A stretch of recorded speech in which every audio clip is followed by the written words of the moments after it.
नमस्कार, मैं रचना शर्मा चढ़ती कला टाइम टीवी देख रहे हैं सभी दर्शकों का स्वागत करती हूं। आप देख रहे हैं उत्तर प्रदेश के समाचार।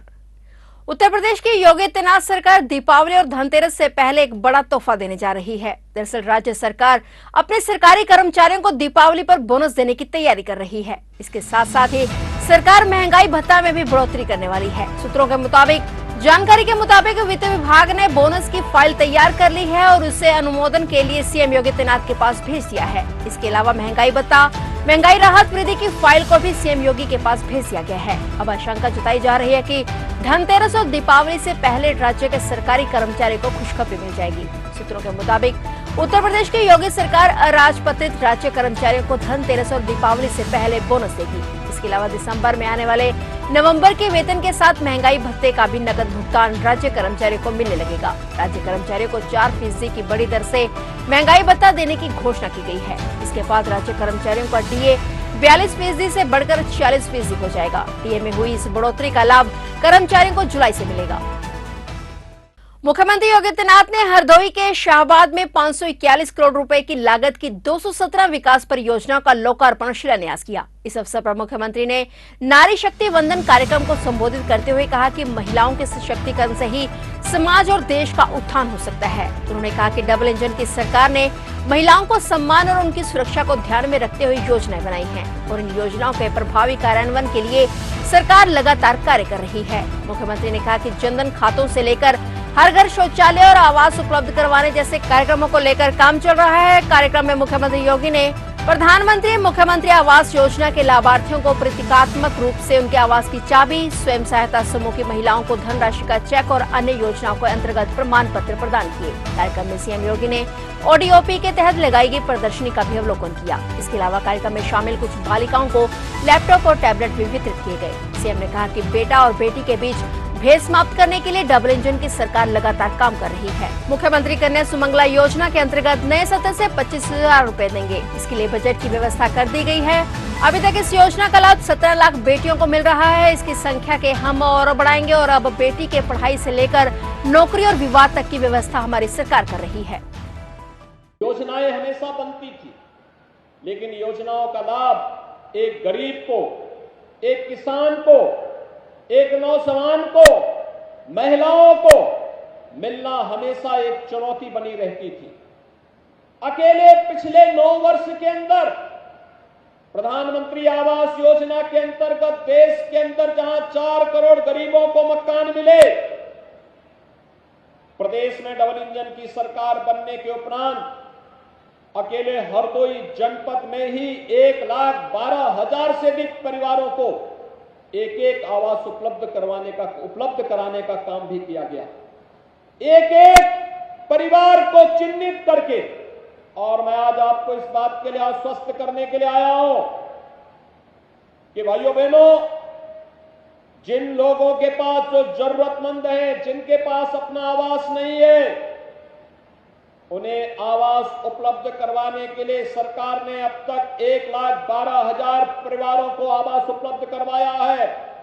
जो बचे होंगे आने वाले समय में उनका भी नंबर आएगा, उनको भी आवास की सुविधा का लाभ अवश्य प्राप्त होगा। आपने देखा होगा, पहले गरीब गांव में जिस जमीन पर अपना मकान या अपनी झोपड़ी रखता था, दबंग वहां से उसे हटा देते थे, उजाड़ देते थे। किसी आपदा की चपेट में मकान आ गया, दोबारा वहां पर मकान वह बना पाएगा, इसका कोई भरोसा नहीं था।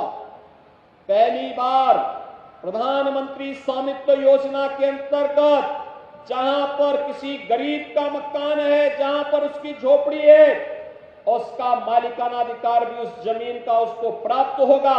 इसके लिए 75 लाख परिवारों को अब तक प्रदेश में सुविधा दी जा चुकी है और दिसंबर तक हम लोगों ने तय किया है कि प्रदेश में 1,25,00,000 परिवारों को यह अधिकार हर हाल में उपलब्ध होना है। मुख्यमंत्री योगी आदित्यनाथ ने हाल ही में अपने 2 दिवसीय वाराणसी के दौरे के दौरान दुर्गाकुंड स्थित श्री हनुमान प्रसाद पोद्दार अंध विद्यालय में पूज्य भाई जी की स्मृति में शुरू हुए अन्न क्षेत्र का औपचारिक उद्घाटन किया। कार्यक्रम को संबोधित करते हुए सीएम योगी ने कहा कि भाई जी की स्मृतियों को नमन करते हुए अपनी विनम्र श्रद्धांजलि अर्पित करता हूं और इस पूरे ट्रस्ट को हृदय से धन्यवाद देता हूं कि उन्होंने अन्न क्षेत्र को यहां पर बनाया है। सीएम ने कहा कि अंध विद्यालय में श्रद्धेय भाई जी की स्मृति में अन्न क्षेत्र का शुभारंभ होना एक सुखद अनुभूति करने वाला क्षण है। उन्होंने आगे कहा कि सनातन धर्म हमेशा अपने पूर्वजों और अपनी परंपरा समाज के लिए योगदान देने वाले सभी महापुरुषों के प्रति कृतज्ञता का भाव व्यक्त करने की प्रेरणा देता है। सीएम ने कहा कि हम सब जानते हैं कि भारत की सनातन धर्म की परंपरा में अन्नदान को एक पवित्र दान के रूप में देखा जाता है और अन्न ब्रह्म कहकर के भारत को परंपरा को इसका महत्व दिया गया है। सीएम ने कहा कि अन्न को ब्रह्म के रूप में रख के इस दान को एक पवित्र दान माना गया है। वहीं सीएम ने कहा कि हमारे धर्मार्थ संस्थाएं और सामाजिक संस्थाएं समाज के प्रति और राष्ट्र के प्रति अगर अपनी जिम्मेदारियों को ईमानदारी पूर्वक निर्वहन करना प्रारंभ कर देंगी तो फिर समाज में कहीं भी अभाव के लिए कोई जगह नहीं होगी, सर्वथा खुशी का माहौल होगा, राम राज्य की स्थिति होगी। देश के अंदर प्रधानमंत्री मोदी जी ने एक नई दृष्टि दी है। जिन्हें हम पहले विकलांग कहते थे, जिन्हें समाज उपेक्षित मानता था, परिवार के लोग जिन्हें एक प्रकार से त्याज्य कर देते थे, उन्हें दिव्यांग कह करके प्रधानमंत्री जी ने उनके जीवन को और समाज को एक नई दृष्टि दी है। आज इस संबंध में केंद्र और राज्य शासन के स्तर पर अनेक कार्यक्रम चल रहे हैं, अनेक अभियान प्रारंभ हुए हैं और मुझे लगता है कि ट्रस्ट का एक कार्यक्रम भी इसी से जुड़ा हुआ है, इसी प्रकार का एक अभियान है। वास्तव में इस प्रकार के कार्यक्रम धर्मार्थ संस्थाओं के ही कार्यक्रम बनने चाहिए। हमारे धर्मार्थ संस्थाएं और सामाजिक संस्थाएं समाज के प्रति और राष्ट्र के प्रति अगर अपनी जिम्मेदारियों को ईमानदारी पूर्वक निर्वहन करना प्रारंभ कर देंगे तो फिर समाज में कहीं भी अभाव, दुख और दरिद्रता के लिए कोई जगह नहीं होगी। सर्वत्र खुशी का माहौल होगा, राम राज्य की स्थिति होगी। और गीता प्रेस की जो मासिक पत्रिका निकलती है कल्याण, जब सेठ जी ने, श्री जयदयान गोयनका जी ने जब गोरखपुर में गीता प्रेस की स्थापना की और लगभग 100 वर्ष पहले गोरखपुर से कल्याण मासिक पत्रिका का प्रकाशन प्रारंभ हुआ तो संपादक के रूप में किसी एक ऐसे व्यक्ति को जो सनातन धर्म के मर्म को समझता हो उसका चयन होना था। तो सरदेव भाई जी हनुमान प्रसाद पोद्दार जी को इसके लिए चयन हुआ। आजीवन उन्होंने इस व्रत को निभाया।